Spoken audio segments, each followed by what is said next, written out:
We began testing different methods to sedate and prolong the body's post-reanimation. One attempt stood out. We purposely severed the vocal cords of a cadaver before revival, hoping to silence the inevitable screaming. She was a woman, middle-aged, and already pale from death. When she awoke, there were tears already welling in her eyes, as if her mind remembered something her body hadn't yet caught up with. Her breathing came fast and shallow, accelerating into panicked, rasping sobs, wet, desperate gulps of air like someone drowning in the open. Though she couldn't scream, the sounds she made were worse. Muffled cries slipped from her ruined throat, each one a garbled echo of agony that sent shivers through every person in the room. The moans of pain, of disbelief, grief, recognition.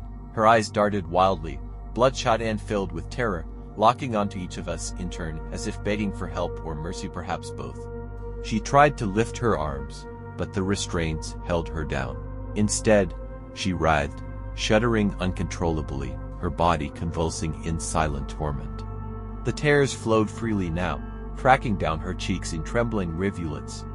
We had silenced her voice, but we hadn't silenced the pain.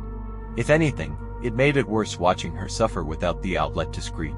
The room was filled with the sound of breath and whimpers, and something else, a low, involuntary whine that came not from her, but from one of the assistants, curled slightly in the corner, unable to look.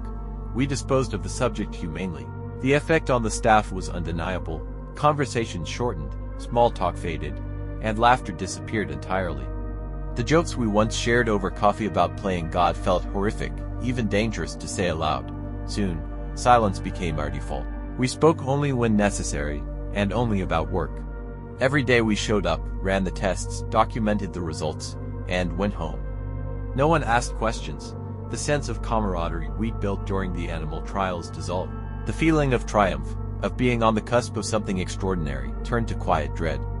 The resignations came quietly, one by one. No formal farewells, just an empty desk the next morning. Their replacements arrived with wide eyes and excitement, but that never lasted long.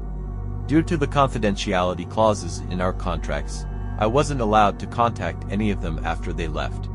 I never found out what happened to most of them, but I do remember one clearly. James, a close friend of mine. He was quiet in his final weeks at work, barely spoke, barely ate. Then one day, he didn't come in. Then I saw the news. He had jumped from the top of his apartment building. I thought about quitting.